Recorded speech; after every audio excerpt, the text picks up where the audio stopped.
ಮುರುಗೇಶ್ ಅವರೇ, ಈಗ ಅಂಪೈರ್ ಅಂತ ಬಂದಾಗ ಕ್ರಿಕೆಟ್ ವಿಚಾರದಲ್ಲಿ ಏನೆಲ್ಲ ಗೊತ್ತಿರಬೇಕು? ಪರ್ಫೆಕ್ಟ್ ಅಂಪೈರ್ ಆಗಬೇಕು ಅಂದರೆ ಎಲ್ಲೆಲ್ಲ ರೂಲ್ಸ್ಗಳು ಗೊತ್ತಿರಬೇಕು ಆತನಿಗೆ? ಸರ್, ರೂಲ್ಸ್ ಅಂದರೆ ನಮ್ಗೆ ಕ್ರಿಕೆಟಲ್ಲಿ ಏನು ರೂಲ್ಸ್ ಇದೆಯೋ ಅದು ರೂಲ್ಸ್ ಗೊತ್ತಿರಬೇಕು. ಅಂದರೆ ನಾವು ಅಲ್ಲಿ ಆಟ ಆಡುವಾಗ ಪ್ಲೇಯರ್ಸ್ಗಳು ಅವ್ರಿಗೆ ರೂಲ್ಸ್ ಗೊತ್ತಿರಲ್ಲ.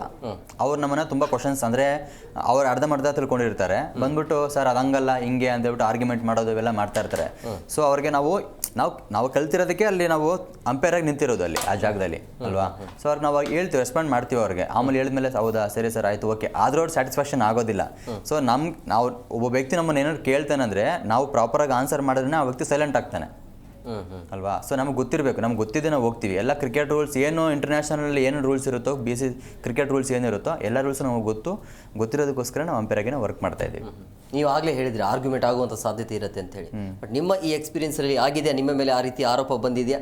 ಅಂಪೈರ್ ಮಾಡೋಕ್ಕೆ ಬರಲ್ಲ ಇವನಿಗೆ, ಆ ಥರ ಏನಾದರೂ ಕೆಲವು ರೂಲ್ಸ್ ಗೊತ್ತಿಲ್ಲ ಆ ರೀತಿಯ ಮಾತು ಬರುತ್ತೆ, ಅದಕ್ಕೆ ನಿಮ್ಗೆ ಏನಾದರೂ ಅನುಭವ ಆಗಿದೆಯಾ? ಆಗಿದೆ ಸರ್, ತುಂಬ ಆಗಿದೆ. ಅಂದರೆ ಅವ್ರು ಏನಂದರೆ ಕ್ಲೋಸ್ ಕಲ್ಲಿರೋದು ಅವ್ರ ಫೇವರಿಸಮ್ಗೆ ಕೊಡಬೇಕಂತ ಥಿಂಕ್ ಮಾಡ್ತಾರೆ. ಸೊ ನಮ್ದೇನಿದೆ ನಮ್ಗೆ ಅನಿಸ್ಬೇಕು, ಅದು ಏನು ಡಿಸಿಷನ್ ಇದೆ ಅದು ಏನಿದೆ ಅದನ್ನೇ ಕೊಡೋಕ್ಕಾಗೋದು. ಸೊ ಅದೇ ಥರ ಅವ್ರಿಗೆ ಹೇಳಿದ್ರೆ ಸ್ಯಾಟಿಸ್ಫ್ಯಾಕ್ಷನ್ ಆಗೋದಿಲ್ಲ ಅವ್ರಿಗೆ. ಇವಾಗ ಈ ಟೀಮ್ ಅವ್ರಿಗೆ ಔಟು ಅಂತ ಕೊಟ್ಟರೆ ಈ ಟೀಮವ್ರಿಗೆ ಔಟ್ ಇಲ್ಲ ಅಂತ ಕೊಡಬೇಕು. ಸೊ ಅದೆಲ್ಲ ಇಲ್ಲ, ನಮ್ಮದು ಡಿಸಿಷನ್ ಏನಿದೆ ನಾವು ಕರೆಕ್ಟಾಗಿ ಕೊಡ್ತೀವಿ, ಅದು ಕರೆಕ್ಟಾಗಿ ಅದು ಡಿಸಿಷನ್ ಇರುತ್ತೆ. ಮಾತ್ರ ತುಂಬ ಆಗಿದೆ ಸರ್, ಆರ್ಗ್ಯುಮೆಂಟ್ಸ್ ಅನ್ನೋದು ತುಂಬ ಆಗಿದೆ. ಸೊ ಏನಂದರೆ ಲೈವ್ ಇರುತ್ತೆ, ಅದರಲ್ಲಿ ನಾವು ಚೆಕ್ ಮಾಡ್ಕೊಂಡು ಡಿಸಿಷನ್ ಏನಿದೆ ಕರೆಕ್ಟಾಗಿ ಕೊಡ್ತೀವಿ. ಅದ್ರಲ್ಲಿ ಅವ್ರ ಮೊಬೈಲ್ಗಳಲ್ಲಿ ಚೆಕ್ ಮಾಡ್ಕೋಬೋದು, ಲೈವ್ ಹೋಗ್ತಾ ಇರುತ್ತಲ್ಲ ಮೊಬೈಲ್ಗಳಲ್ಲಿ ಚೆಕ್ ಮಾಡ್ಕೋಬೋದು ಅವರು. ಸೊ ನಮಗೇನು ಸ್ವಲ್ಪ ಕಷ್ಟ, ಲೈವ್ ಇದ್ದರೆ ಕಷ್ಟ ಅನ್ಸೋದಿಲ್ಲ. ಎಸ್, ಲೈವ್ ಇಲ್ಲ ಅಂದ್ರೆ ತುಂಬ ಕಷ್ಟ ಆಗೋದು. ನಾಗೇಂದ್ರ ಸರ್, ಈಗ ಸಹಜವಾಗಿ ನೀವು ಕೋಚ್ ಆಗಿದ್ರಿ, ಕೋಚಲ್ಲಿ ಒಳ್ಳೆ ತರಬೇತಿ ಪಡೆದು ಒಳ್ಳೆ ಆಟಗಾರ ಆಗಬೇಕು ಅಂದರೆ ಡಿಸಿಪ್ಲಿನ್ ಹೇಗಿರಬೇಕು? ಏನಿಲ್ಲ ಸರ್, ಒಬ್ಬ ಕೋಚ್ ಏನು ಹೇಳ್ತಾನೆ ಅದನ್ನು ಕೇಳ್ಕೊಂಡು ಹೋದರೆ ಒಳ್ಳೆ ಪ್ಲೇಯರ್ ಆಗ್ಬೋದು ಅಂತ ನನ್ನ ಅಭಿಪ್ರಾಯ. ಹೇಗೆ ಮೊದಲ ಹಂತದಿಂದ ಎಲ್ಲಿಂದ ಶುರು ಮಾಡಬೇಕು? ಎಲ್ಲಿಂದ ಅಂತ ಏನಿಲ್ಲ ಸರ್, ಬೇಸಿಕ್ ಏನಿರುತ್ತೆ ಕ್ರಿಕೆಟ್ ಬೇಸಿಕ್ಕು, ಸೊ ನಾವು ಅಲ್ಲಿಂದ ಮಾಡಿದ್ರೆ ಸೊ ಒಳ್ಳೆ ಪ್ಲೇಯರ್ ಆಗ್ಬೋದು. ಒಳ್ಳೆ ಪ್ಲೇಯರ್ ಆಗೋದಕ್ಕೆ ಯಾವ ಏಜ್ ಸೂಕ್ತ? ಎಲ್ಲಿಂದ ಶುರು ಮಾಡಬೇಕು ಕ್ರಿಕೆಟ್ ಅಂತ?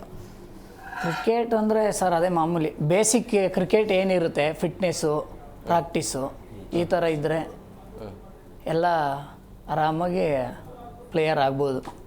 ಅಂದರೆ ಸ್ಕೂಲಿಂದನಾ ಅಥವಾ ಕಾಲೇಜಿಂದ? ಈಗ ನನಗೆ ಒಂದು 28-27 ಏಜ್ ಆಗಿದೆ, ಈಗ ನಾನು ಕ್ರಿಕೆಟ್ ಬಂದರೆ ನನಗೆ ಭವಿಷ್ಯ ಇದೆಯಾ, ಅಥವಾ ಸುಮ್ಮನೆ ನಾನು ಟೂರ್ನಮೆಂಟ್ ಆಡಬಹುದಾ ಅನ್ನೋದು, ಅಥವಾ ನೀವು ಚಿಕ್ಕವರಿದ್ದಾಗಲೇ ನಿಮಗೆ ಆ ಕ್ರಿಕೆಟ್ ಬಗ್ಗೆ ಆಸಕ್ತಿ ಇತ್ತು ಅಂದರೆ ಅಟ್ಲೀಸ್ಟ್ ಮುಂದಿನ ಹೆಜ್ಜೆಗಳು ಇಡಬಹುದು, ಆ ರೀತಿ ಏನಾದರೂ ಇದೆಯಾ? ಈಗಿನ ಕ್ರಿಕೆಟ್ ಎಲ್ಲ ಹೇಳಬೇಕು ಅಂದರೆ ಸರ್, ಚಿಕ್ಕಿದ್ರಿಂದನೇ ಪ್ರಾಕ್ಟೀಸ್ ಮಾಡಬೇಕು, ಚಿಕ್ಕ ವಯಸ್ಸಿಂದನೇ ಪ್ರಾಕ್ಟೀಸ್ ಮಾಡಿದ್ರೆ ಅದಕ್ಕೊಂದು ಇದು. ಈಗ ನೀವೆಲ್ಲ ಪ್ರಾಕ್ಟೀಸ್ ಮಾಡಿ ಆಡ್ತೀನಿ ಅಂತಂದ್ರೆ ಅದೇ ನೀವು ಹೇಳ್ದಂಗೆ ಆರಾಮಾಗಿ ಟೂರ್ನಮೆಂಟ್ ಆಡ್ಕೊಂಡು ಇರ್ಬೋದು ಅಷ್ಟೇ. ಸೊನ್ನೆ ಎಂಟರ್ಟೈನ್ಮೆಂಟ್ ಅಂತ. ಹೌದು, ಸೊನ್ನೆ ಮನರಂಜನೆಗಾಗಿ ಆಡ್ಬೋದು. ಬಟ್ ಅದರಿಂದ ಜೀವನ ರೂಪಿಸ್ಕೊಳ್ಳೋದು ತುಂಬ ಕಷ್ಟ ಇದೆ. ಬಟ್ ಏನು ಅಂದರೆ ಅದೇ ಚಿಕ್ಕ ವಯಸ್ಸಿಂದನೇ ಕ್ರಿಕೆಟ್ ಆಡಿ ಒಂದು ಏಜ್ ಹಂತದಲ್ಲಿ ಒಳ್ಳೆ ಬೆಳವಣಿಗೆ ಬಂದರೆ ಕ್ರಿಕೆಟಿಂದ ಮುಂದೆ ಫ್ಯೂಚರ್ ಇರುತ್ತೆ. ಇನ್ನೊಂದು ಪ್ರಶ್ನೆ, ಈ ಸ್ಪೋರ್ಟ್ಸ್ ಕ್ರಿಕೆಟ್ ಯಾಕೆ ಬೇಕು ಅಂತ ಕೇಳಿದ್ರೆ ಕೆಲವರು ಹಳ್ಳಿಗಳಲ್ಲಿ, ಈಗ ಪಾಟೀಲ್ ಸರ್ ಹೆಂಗಿರುತ್ತೆ ಹಳ್ಳಿಗಳಲ್ಲಿ, ಯಾಕೆ ಬೇಕಿದಿಲ್ಲ ಆಡ್ತೀನಿ ಇದರಿಂದ ಏನು ಸಿಗುತ್ತೆ ಅಂತ ಹೇಳಿ. ಈಗ ಈ ಕ್ರಿಕೆಟ್ ಎಲ್ಲಿ ತನಕ ಹೋಗಿದೆ ಅನ್ನೋದು ಹಳ್ಳಿಗಳಿಗೆ ಇದುವರೆಗೂ ಕೂಡ ಗೊತ್ತಿಲ್ಲ. ಯಾಕೆ ಆಡಬೇಕು ಅಂತ ಹೇಳಿ ಸರ್, ಅಂದರೆ ಅವಾಗ ಹೇಳ್ತಾ ಇದ್ರು ಆ ಥರ. ಇವಾಗೆಲ್ಲ ಟೆಕ್ನಾಲಜಿ ಎಲ್ಲ ತುಂಬ ಇದೆ, ಎಲ್ಲರಿಗೂ ಗೊತ್ತಿದೆ ಕ್ರಿಕೆಟ್ ಆಡಿದ್ರೆ ದುಡ್ಡಿದೆ ಅಂತ. ಸೊ ಇವಾಗ ನೀವು ಟೆನ್ನಿಸ್, ಈಗ ನೀವೇ ಜಿ ಕನ್ನಡ ಪ್ರೀಮಿಯರ್ ಲೀಗ್ ನೋಡಿ, 60 ಲಕ್ಷ ಇದೆ ಪ್ರೈಜು, ಚಾಂಪಿಯನ್ ಟೀಮ್ಗೆ 60 ಲಕ್ಷ. ಈಗ ಎಲ್ಲ ಟೋಟಲ್ ಓವರಾಲ್ ಏನಿದೆ 60 ಲಕ್ಷ ಅದಿದೆ ಅಲ್ವಾ, ದುಡ್ಡಿದೆ ಅಂತ. ಈಗ ಎಲ್ಲ ಪ್ಲೇಯರ್ಸು ನಾನು ಆಡ್ತೀನಿ ಅಂತ ಎಲ್ಲ ನೀವೆಲ್ಲರೂ ಒಂದು ಫಾರ್ಮ್ ಫಿಲ್ ಮಾಡಿ ನಮಗೂ ಹೇಳಿ ನಾವು ಆಡ್ತೀವಿ ಅಂತ ಜನ ಹಿಂದೆ ಇದ್ದಾರೆ. ಬಟ್ ಅವಾಗ ನಮ್ಮ ಮನೆಗಳಲ್ಲೂ ಬೈತಾ ಇದ್ರು, ನೀನು ಯಾಕೆ ಕ್ರಿಕೆಟ್ ಆಡ್ತೀಯ ಅಂತ. ಈಗ ನನಗನ್ನಿಸ್ತದೆ, ನಮ್ಮ ತಂದೆ ಅವರೇ ಹೇಳ್ತಾ ಇದ್ರು, ಏನು ಕ್ರಿಕೆಟ್ ಆಡ್ತೀಯ ನೀನು ಅಂತ. ನಮ್ಮ ತಾಯಿ ಎಲ್ಲ ಯಾವತ್ತೂ ಕೇಳಿಲ್ಲ, ಅವ್ರಿಗೆ ಗೊತ್ತಿತ್ತು ಚೆನ್ನಾಗಿ ಆಡ್ತಾನೆ. ಎಲ್ಲ ಫ್ರೆಂಡ್ಸ್ ಎಲ್ಲ ಬಂದು ನಮ್ಮ ಮನೆ ಹತ್ರ ಕರ್ಕೊಂಡೋಗಿ, ಆವಾಗ ಚಿಕ್ಕ ಏಜಲ್ಲೆಲ್ಲ ಸಖತ್ತ ಕ್ರಿಕೆಟ್ ಆಡ್ತಿದ್ದೆ. ನಮ್ಮ ತಂದೆಗೆ ಮಾಮೂಲಿ ಗೊತ್ತಲ್ಲ, ಅವರು ಯಾರು ತಂದೆಗಳು ಅಯ್ಯೋ ಬೇಡ ಅಂತ ಬೈತಾಯಿದ್ರು ನನಗೆ. ಬಟ್ ಏನು ಅಂದರೆ ಇವಾಗ ಈಗಿನ ಜನ್ರೇಷನಲ್ಲಿ ಕ್ರಿಕೆಟ್ ಆಡಿದ್ರೆ ತುಂಬ ಫ್ಯೂಚರ್ ಇದೆ.